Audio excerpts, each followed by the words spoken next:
Hello everyone, in this video we'll learn how new questions and ideas emerged, how Buddhism, Jainism emerged.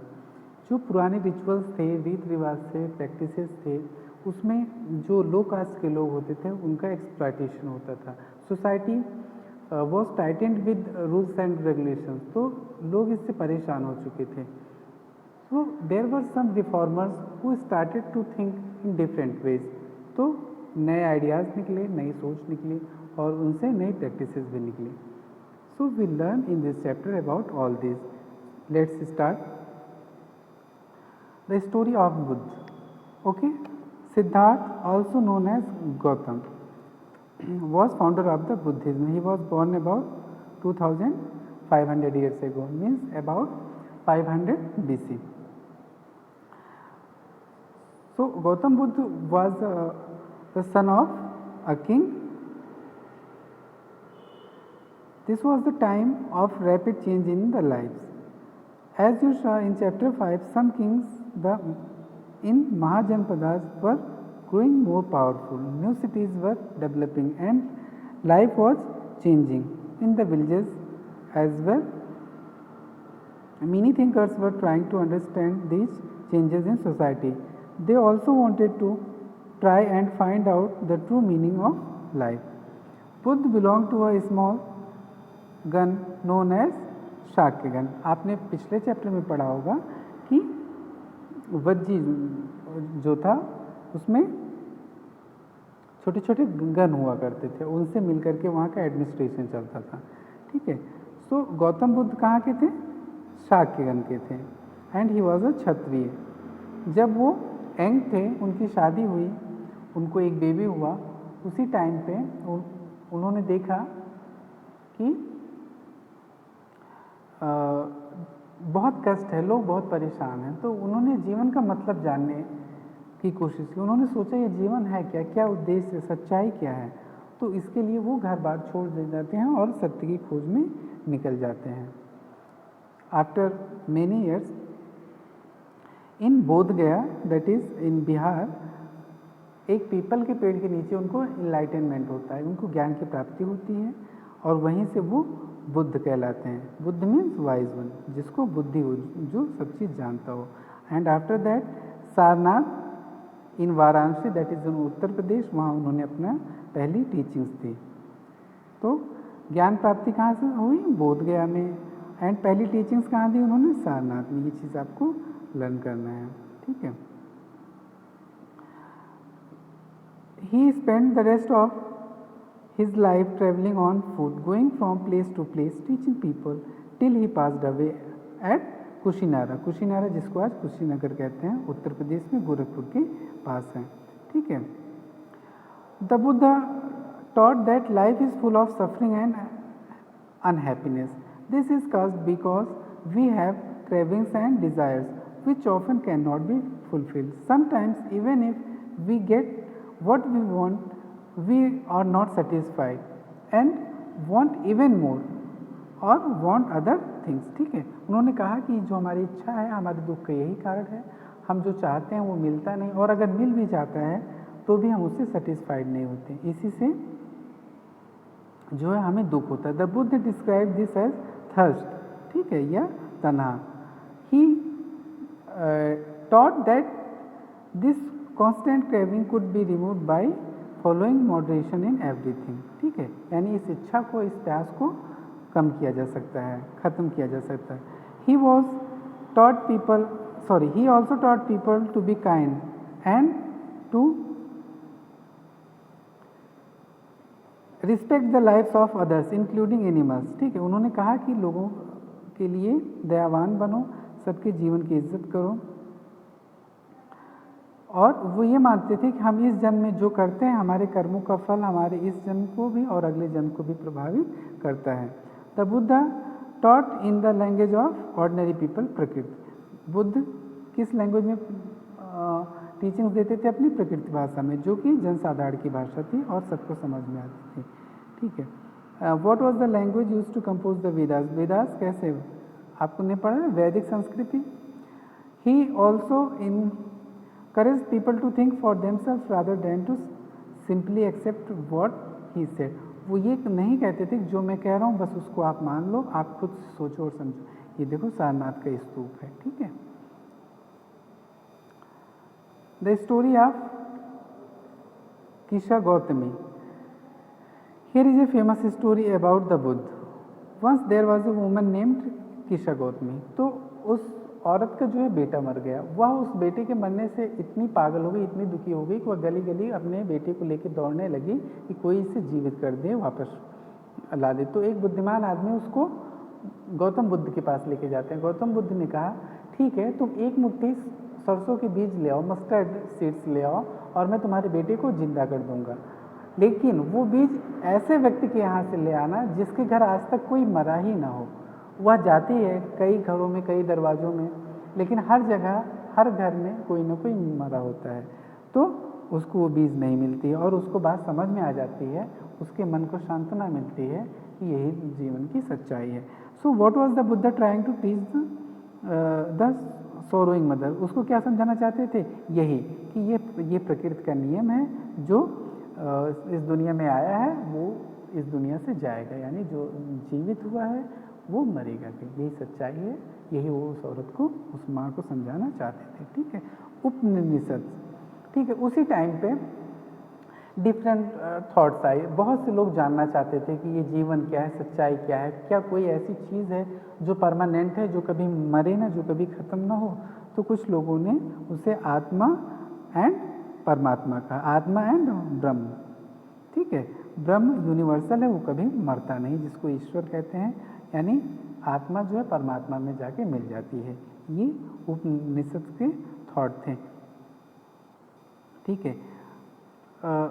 Many of their ideas were recorded in the Upanishads. These were part of the later Vedic text. Upanishads क्या थे? Later Vedic text थे, ये मैंने बताया था। Upanishads literally means approaching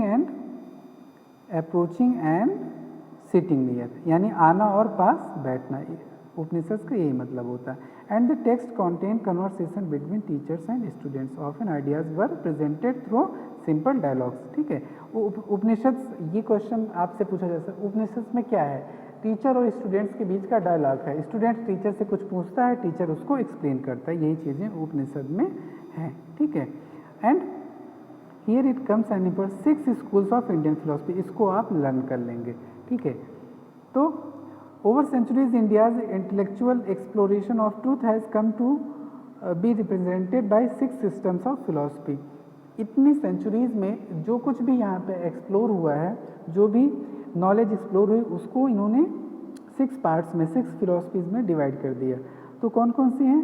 Vaisheshika, न्याय, सांख्य, योग, पूर्व मीमांसा, वेदांता और उत्तर वेदांता, ओके, सॉरी उत्तर मीमांसा, उसको वेदांता या उत्तर मीमांसा बोलते हैं। I repeat, first Vaisheshika, second न्याय, थर्ड सांख्य, फोर्थ योग, fifth Vedanta, sorry first Vaisheshika, second न्याय, थर्ड सांख्य, फोर्थ योग, फिफ्थ पूर्व मीमांसा एंड सिक्स वेदांता या उत्तर मीमांसा। ये 6 फिलोसफीज हैं। These 6 systems of philosophy are said to have been founded by the sages, okay, respectively। तो वैशेषिका को किसने फाउंड किया? कोन्नड़ा ने। न्याय को गौतम ने, सांख्य को कपिल ने, योग को पतंजलि ने, पूर्व मीमांसा जैमिनी एंड उत्तर मीमांसा या वेदांता व्यास, ठीक है। ये फिलोसफीज हैं और इनके फाउंडर्स हैं। This philosophies still guide scholarly discourse in the country. German born British Indologist, Indologist means क्या होते हैं? जो इंडिया के बारे में जिनको जानकारी होती है, जो एक्सपर्ट होते हैं। फ्रेडरिक मैक्स मुलर ने कहा था that the 6 system of philosophy were developed over many generations with contributions made by individual thinkers. However today we find an underlying harmony in their understanding of truth, although they seem distinct from each other, ठीक है। यानी ये जो 6 philosophies हैं, ये कई generation से अलग अलग इंटेलेक्चुअल्स ने दिया, जबकि आज इनमें अच्छा तालमेल है, ठीक है। द वाइज बिगर, ये एक कहानी है, इसमें भी कुछ उपनिषद जो छांदोग्य उपनिषद की एक कहानी है जिसमें कुछ टीचिंग दी गई है। ठीक है, एक बेगर आता है और 2 जो है सेजेस होते हैं, वो यूनिवर्सल सोल यानी परमात्मा के लिए पूजा कर रहे होते हैं, उनके लिए मेडिटेशन कर रहे होते हैं। तो भिखारी उनसे खाने को मांगता है, तो वो कहते हैं कि नहीं, हम अपने में से खाना नहीं दे सकते आपको, ठीक है, इतना ही खाना है, जो कुछ भी कहा। तो उसने कहा अच्छा आप किसकी उपासना कर रहे हो, किसकी पूजा कर रहे हो? बोला कि यूनिवर्सल सोल की, परमात्मा की। तो बोले ठीक है, तो you believe that everything in this world has been made by him? बोले यस ऑफ कोर्स परमात्मा हैज़ मेड एवरीथिंग। उन्होंने कहा ओके, इसका मतलब मैं भी तो ईश्वर के द्वारा, परमात्मा के द्वारा बनाया गया हूँ? बोले हाँ। तो बोले अगर तुम मुझे खाना नहीं दे रहे हो, तुम मुझे अवॉइड कर रहे हो, तो यानी तुम ईश्वर उस परमात्मा को खाना नहीं दे रहे हो, उसे अवॉइड कर रहे हो। तो उसको ये बात तुरंत समझ में आ जाती है उन दोनों साधुओं को, और वो उसको अपना खाना देते हैं। Okay, let's move forward. Most Upanishadic thinkers were men, specially Brahmans and rajas. तो उपनिषद के जो थिंकर्स थे वो ज़्यादातर ब्राह्मण्स या राजा ही थे। कहीं कहीं पे वुमेन थिंकर्स भी मिलती है, जिनमें कि गार्गी थी। गार्गी कौन थी? फेमस फॉर हर लर्निंग, अपनी जो उनको नॉलेज थी उसके लिए वो फेमस थी, और वो रॉयल कोर्ट्स में डिबेट भी किया करती थी। पुअर पीपल इसमें पार्टिसिपेट नहीं करते थे। एक एक्सेप्शन थे जिनको हम सत्यकाम जबला कहते हैं। सत्यकाम जबला एक स्लेव के बेटे थे, उस औरत का नाम था जबाली, और इसीलिए उनको जबाला कहा गया। तो सत्यकाम जबाला जो थे वो ट्रुथ के बारे में जानने के बहुत इच्छुक थे, तो उनको गौतम नाम के एक ब्राह्मण ने अपना शिष्य बनाया, और आगे जाके सत्यकाम जबाला बहुत फेमस थिंकर हुए। ठीक है, इसके बाद शंकराचार्य आते हैं, जिनके बारे में हम आगे पढ़ेंगे। Okay, Panini the grammarian. Panini कौन थे? पाणिनि जो थे वो उन्होंने संस्कृत में ग्रामर लिखा था। ठीक है, one of the most famous was Panini who prepared a grammar for Sanskrit. ठीक है, संस्कृत के ग्रामर लिखे थे। He arrange the vowels and consonants in a special order and then use this to create formula like those found in algebra. Okay, he used this to write down the rules of the language in short formula around 3000 of them. Okay, let's move to Jainism. Jainism क्या होता है? As in Buddhism, Jainism जो थे 24 तीर्थंकर of Jainism जो थे वर्धमान महावीर। ठीक है, उन्होंने इसके मैसेज को दूर दूर तक फैलाया, और कब? लगभग 2500 ईयर्स एगो, लगभग वही टाइम जब गौतम बुद्ध हुए थे। ठीक है, और ये कहाँ के थे? He was a Kshatriya prince of the Lichavis, a group that was part of the Vajji। Vajji संघ के ही ये भी थे ना, about which you read in chapter 5। At the age of 30 इन्होंने अपना घर छोड़ दिया, और 12 years तक ये कठिन जो है तपस्या किए, मेडिटेशन करते रहे, और फिर इनको अटेनमेंट मिला। ठीक है, he taught a simple doctrine, men and women who wish to know the truth must leave their homes। जो भी सत्य को जानना चाहता है उसे अपना घर त्याग करना पड़ेगा, और उसको बहुत स्ट्रिक्टली जो है अहिंसा के रूल्स को फॉलो करना होगा। मतलब किसी को चोट या दुख ना पहुंचाना, किसी को मारना नहीं। All being said Mahavira long to live. ठीक है, to all things life is dear. हर जीव, हर व्यक्ति ज़्यादा दिन जिए, जीवन सबसे ज़्यादा कीमती है, ऐसे महावीर ने कहा। ऑर्डिनरी पीपल जो थे वो उनकी टीचिंग्स और उनके डिसाइबल्स की टीचिंग्स को भी अच्छे से समझते थे। ठीक है, there were several forms of Prakrit used in different parts of. ठीक है, और वो भी साधारण भाषा में ही जो है अपनी टीचिंग्स को देते थे, और जो प्रकृति लैंग्वेज जहाँ पे बोली जाती थी उसको वही के, जैसे मगध में जो बोली जाती थी उसको मगधी कहते थे। Followers of Mahavira who was known as Jainas had to lead very simple life, begging for food. They had to be absolutely honest and were especially asked not to steal। उनको जो है ईमानदार होना पड़ता था, और कभी चोरी नहीं करनी होती थी। Also they had to observe celibacy, उनको विवाह नहीं करना होता था, उनको ब्रह्मचर्य का पालन करना होता था। And men had to give up everything including their clothes, और जो पुरुष होता था उसको सब कुछ अपना दान कर देना पड़ता था, यहाँ तक कि अपने कपड़े भी। Okay, the word Jain comes from the term jina, jina means conqueror. तो आप पूछ रहे हैं कि जैनिज्म में जिन शब्द का क्यों यूज़ किया गया, क्योंकि वो अपनी इच्छाओं को जीत चुके थे, इसलिए उनको जिन कहा गया। It was very difficult for most men and women to follow, इसको आसान नहीं था ना इतना स्ट्रिक्ट रूल्स फॉलो करना, शादी न करना, सब कुछ त्याग देना, चोरी न करना, कुछ अपने पास धन न रखना, ठीक है।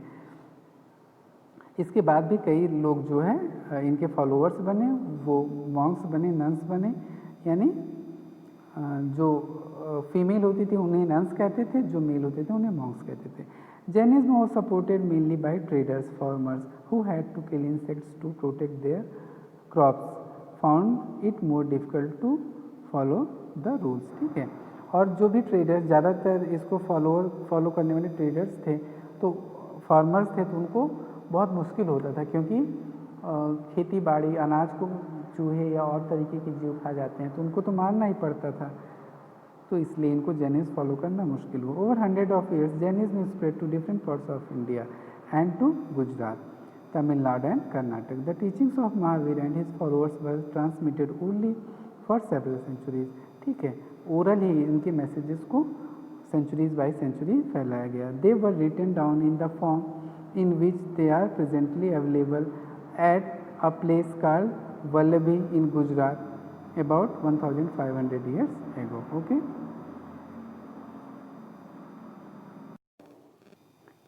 The Sangh.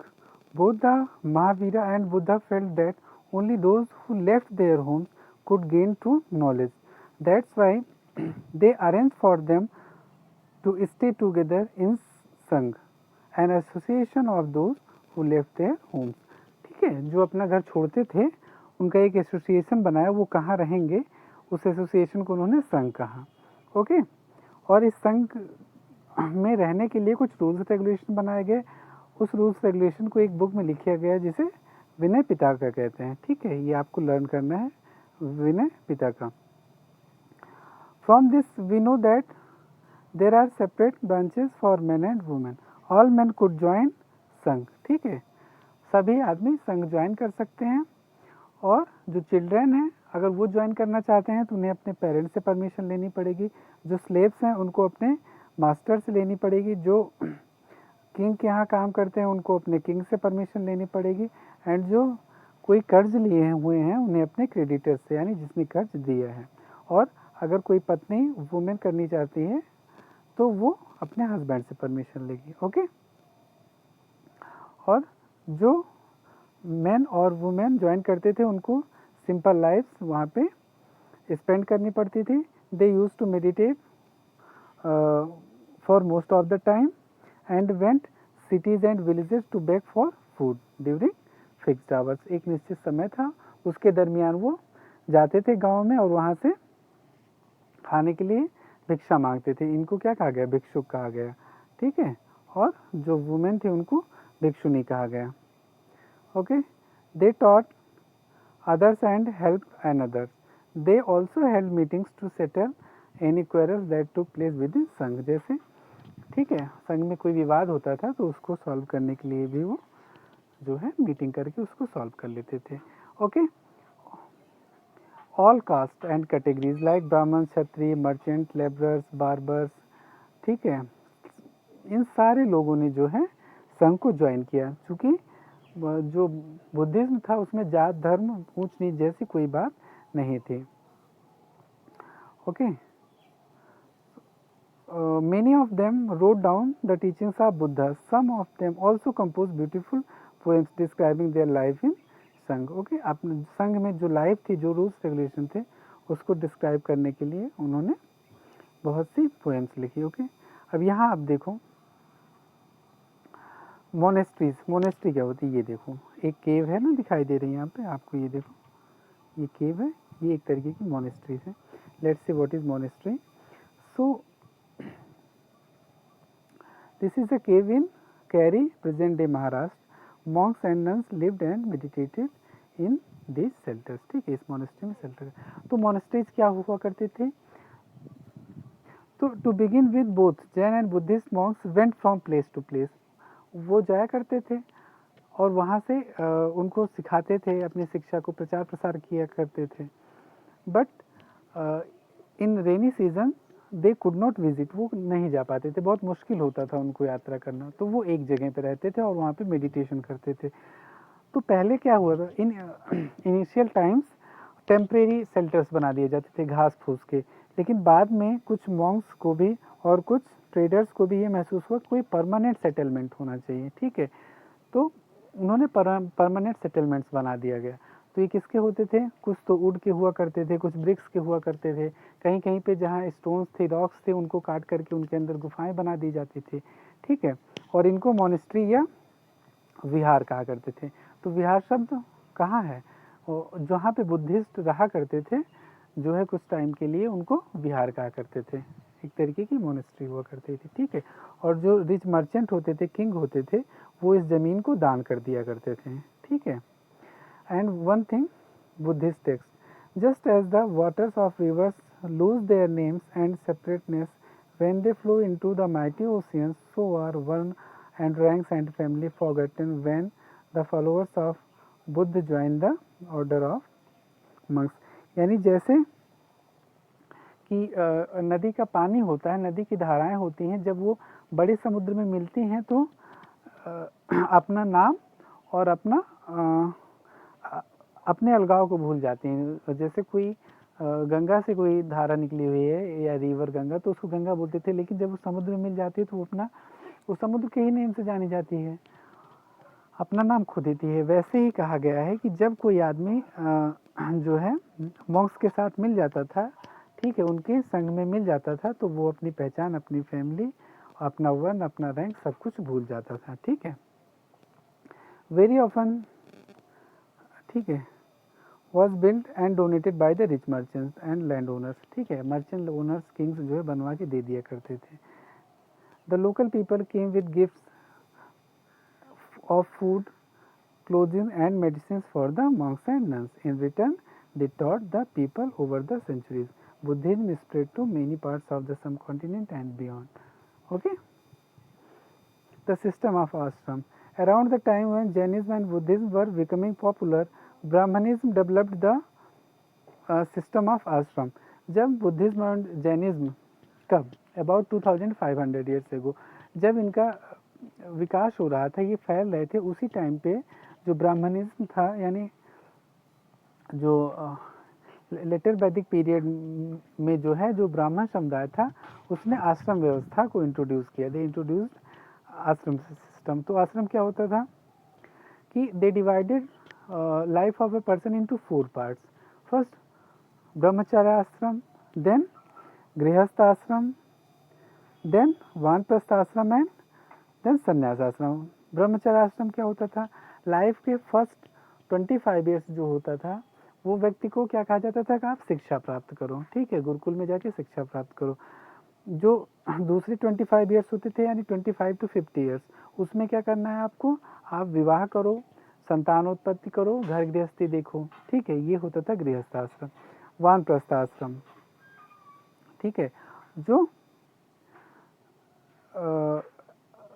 थर्ड पार्ट होता था, यानी 50 ईयर्स टू 75 ईयर्स। उसमें क्या करना होता था? आपको फॉरेस्ट में जाना होता था और मेडिटेशन करना होता था। ठीक है, और जो लास्ट का संन्यास आश्रम होता था, यानी 75 ईयर्स टू 100 ईयर्स, उसमें क्या करते थे? आप गिव अप एवरीथिंग, सब कुछ आप अपना छोड़ दो और सन्यासी बन जाओ। यानी ध्यान मगन करते करते, ध्यान में मगन रहते रहते, ईश्वर की आराधना करते करते आप अपना शरीर त्याग दो। ठीक है, इस तरीके से 4 आश्रम की इन्होंने व्यवस्था की थी। स्त्रियों के लिए कोई अलग से व्यवस्था नहीं थी, उनको वही चीज़ें फॉलो करनी पड़ती थी जो उनके पति किया करते थे। ठीक है, A system of ashrams allowed men to spend some parts of their lives in meditation. Generally, women were not allowed to study the Vedas and they had to follow the ashrams chosen by their husband, as I told you. Okay, यही मैंने बताया आपको। Elsewhere, find Iran in your atlas. Let's see where is Iran. This is your Iran. Okay, ये देखिए आपका ये Iran है, यहाँ इंडिया है, ठीक है। ओके, ये चाइना वाला सेक्शन हो गया, या Iran. Okay, so Zoroaster was an Iranian prophet, ठीक है। His teachings are continued in a book called the Avesta. Avesta जो है एक बुक थी, उसमें उनकी टीचिंग्स को लिखा गया। The language of the Avesta and the practices described in it are very similar to those of Vedas. और इस बुक में जो रोस्टर ने जो प्रैक्टिसेज और जो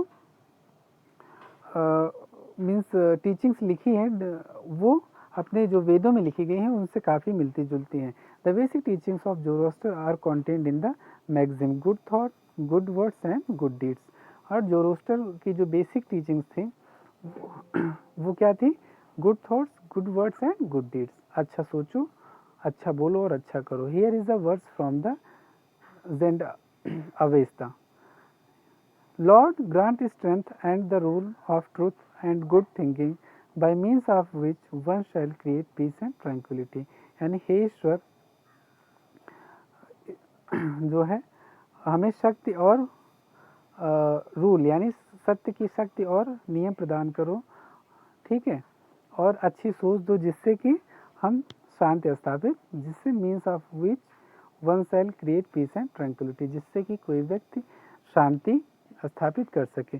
फॉर मोर देन 1000 ईयर्स, ठीक है, 1000 से भी ज़्यादा साल तक Zoroastrianism was a major religion in Iran, ठीक है। ईरान में जोरोस्ट्रियनिज्म एक बड़ा रिलीजन माना गया। Later some Zoroastrians migrated from Iran and settle down in the coastal towns of Gujarat and Maharashtra.